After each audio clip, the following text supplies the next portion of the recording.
अस्सलाम वालेकुम, बिस्मिल्लाहिर्रहमानिर्रहीम, नहमदुलिल्लाहि सल्ली अला रसूलिल करीम।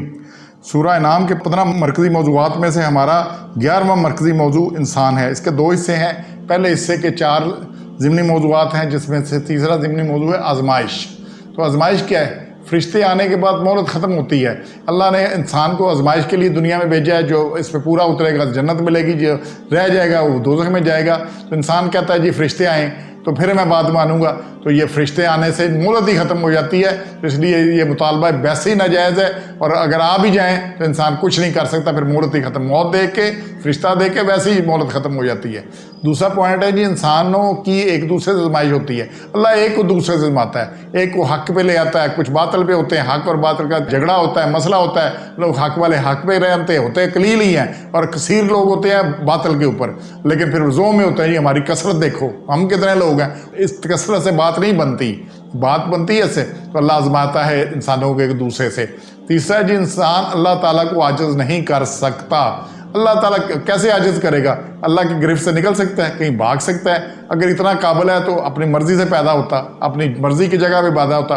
क्यों ऐसे गांव में ऐसे फजूल पैदा हुआ है? किसी अच्छी जगह पे किसी बादशाह के घर पैदा होता। वो कुछ नहीं कर सकता, इंसान आजिज़ नहीं कर सकता।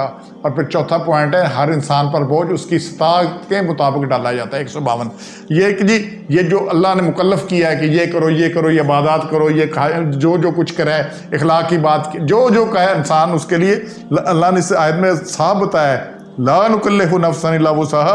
इंसान पर कोई ऐसी चीज़ डाली ही नहीं जिम्मेदारी जिसकी ताकत ना होते हैं। इसी तरह ला युकल्लिफु नफ्सन इल्ला, अल्लाह ताला उसको किसी को ऐसी आज़माइश में डालता ही नहीं जो वो कर ना सके। इंसान कर सकते, इसलिए नबी जो भेजे बशर भेजे ताकि वो करके दिखाएं किया, और उन्होंने किया है सारा कुछ। तो अगर एक इंसान कर सकता है तो बाकियों को क्या तकलीफ है? और फिर नबी के साथ जो सहाबा किराम थे, पहले जो भी उनके साथ चलने वाले साथी थे, वो करते थे सारा कुछ, वो चांदे कर सकते, बाकियों की क्या तकलीफ है? तो इसलिए ये कोई बहाना नहीं है। कैसा बोझ है? आज़माइश अल्लाह ने इंसान की उस वुसअत के मुताबिक जो कर सकता है। चौथा जो इसमें आगे जी बात, 5वां जो अल्लाह ताला ने दुनिया में लोगों के दर्जात बनाकर आज़माइश की है। अब इन दर्जों से आज़माइश होनी है कि कौन करता क्या है, ठीक है ना। और फिर जैसे जैसे आला अमाल करेगा, जो सबकत ले जाएगा, सबसे अच्छे करेगा, वो सबसे आगे चलेगा।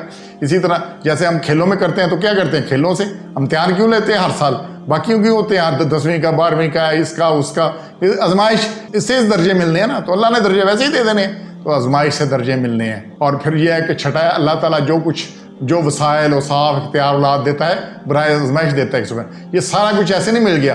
जिसके पास जितना इख्तियार है, जिसके पास जितने वसाइल हैं, जितना उसके पापास जो कुछ है, हर एक का जवाब है। जिसके पास आंखें, उसने आंखों का जवाब देना है। जिसके पास आंखें नहीं, वो क्या जवाब देगा आंखों का कि मैं फिल्में क्यों देखता रहूँ? जिसके पास कान है, वो कानों का हर एक जो बड़ी तिड़ बातें करता है वो जवाब देगा कि कितना झूठ बोले, कितने सच बोले। ये सारी हर बात का जवाब देना है। और ये जो कुछ मिला है, अब जिसके पास 1 रुपया उसने 1 रुपये का जवाब देना है, जिसके पास 1 करोड़ है उसने 1 करोड़ का जवाब देना है। ये नहीं जो उससे 1 रुपये का लिया था मुझसे भी 1 रुपये का हिसाब लें, ऐसे नहीं होना।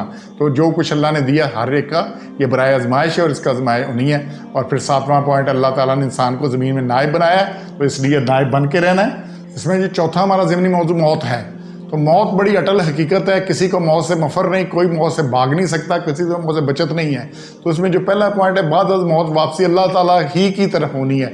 ये 60 नंबर और 62 नंबर आयत में है। तो वापसी अल्लाह ताला की तरफ, जवाब अल्लाह ताला को देना है, पेशी वहीं पे होनी है। तो इसलिए इसके ज़हन में रखना चाहिए कि मेरी कहाँ पे वापसी है और क्या। और दूसरा पॉइंट है, मौत के वक्त फरिश्ते रूह कब्ज़ करने में कोई कोताही नहीं करते कि आए एक के पास है कब्ज़ किसी दूसरे की कर ली है। ये ऐसे नहीं होता कि ये जिसके लिए आए। और ये बड़ी सख्त सी बात है कि इंसान अल्लाह ताला उसमें कोई इसमें कोताही नहीं करते। बल्कि सूरह नहल में है बाकी तो फरिश्ते जो लेने आते हैं ना रूह कब्ज़ करने, वही जन्नत के आते हैं या दोज़ख के आते हैं। जैसे बंदे के अमाल होते हैं उसके मुताबिक उसकी रूह कब्ज़ करने वाले फरिश्ते आते हैं, और उसी से तरह उनका रवैया होता है। हदीस से भी ये बात है, और कि जब फरिश्ते इंसान की रूह कब्ज़ करने आते हैं तो इन फरिश्तों के रवैया से ही मरने वाले को मालूम हो जाता है कि वो अहले जन्नत में है या अहले दोज़ख में से। जन्नती की रूह को रेशम के कपड़े में लपेट कर आसमान की तरफ ले जाते हैं, और इसकी रूह की खास पजीराई होती है, बड़ा प्रोटोकॉल मिलता है, और आसमान का दरवाज़ा खोल दिया जाता है, और फिर इसे इज़्ज़त व इकराम के साथ वापस भेज दिया जाता है इल्लीन के अंदर ना। और ये रूह अपनी मैयत के साथ साथ रहती है और पुकारती है कि मुझे जल्दी तदफीन के लिए ले चलो, और कब्र में सवाल जवाब के लिए भी इसे लियन में पहुँचा दिया था। दोषी की रूह को फरिश्ते बदबूदार कपड़े में लपेट कर आसमान की तरफ ले जाते हैं, اور اس کے لیے دروازہ ہی نہیں کھلتا، پھر اسے وہاں سے میت کی طرف پھینک دیا جاتا ہے. وہ پکار کر کہتی ہے مجھے تدفین کے نہ لے جاؤ. پھر تدفین کے بعد سوال جواب میں ناکام رہتا ہے اور اس روح کو سجین میں قیامت تک کے لیے بند کر دیا جاتا ہے، قید کر دیا جاتا ہے. تیسرا پوائنٹ ہے موت قیامت دیکھ کر ایمان لانا بیکار ہوگا، پھر کوئی فائدہ نہیں ہے اس کا. موت دیکھ لی قیامت، فرعون ڈوبتے وقت ایمان لے آیا تھا لیکن سب بیکار گیا. اور چوتھا ہے سب کو اللہ تعالیٰ کی طرف لازمی لوٹنا ہے کہ اس سے کوئی بفر نہیں، کوئی انکار نہیں، لازمی ہے، لازمی ہم سب کو دیکھتے ہیں اسی طرح ہوتا ہے. سبحان ربک رب العزت عما یصفون وسلام علی المرسلین الحمد للہ رب العالمین.